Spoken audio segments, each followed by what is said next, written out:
Well, Trump is also renewing his threat to take over Greenland. Tracking reaction to those comments is the CBC's Crystal Gamansing. She joins us now from London. So, Crystal, Greenland is part of the Kingdom of Denmark. And just in the last few minutes, we've had some breaking new details about how leaders there are responding to this.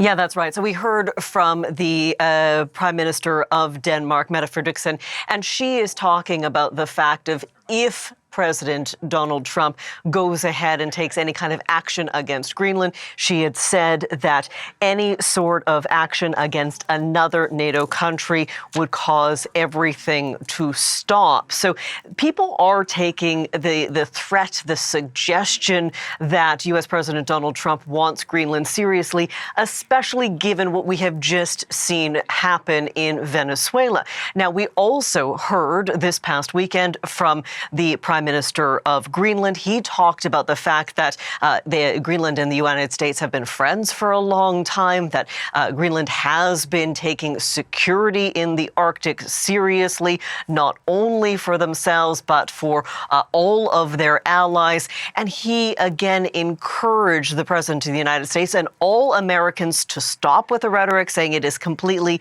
and utterly unacceptable. So let's hear from U.S. President Donald Trump. Now, he said that he would talk more about Greenland and its importance in the coming days, but this is what he told reporters on board Air Force One on Sunday. I will say this about Greenland. We need Greenland from a national security situation. It's so strategic. Right now, Greenland is covered with Russian and Chinese ships all over the place. We need Greenland from the standpoint of national security. And Denmark is not going to be able to do it, I can tell you.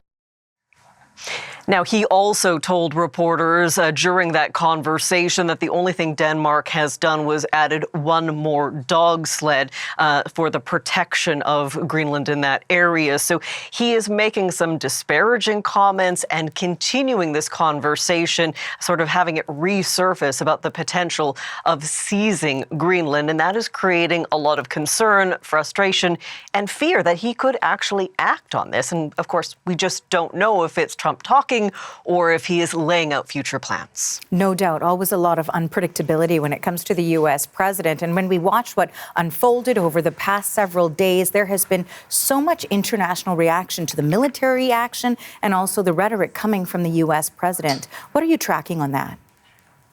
Well, this is an interesting situation, Arthi, because, of course, especially in Europe, leaders are trying to manage things very carefully. They're still trying to make sure the U.S. is on side when it comes to Ukraine. There are still trade deals that are in the works, so there's concern there with, of course, fear over tariffs.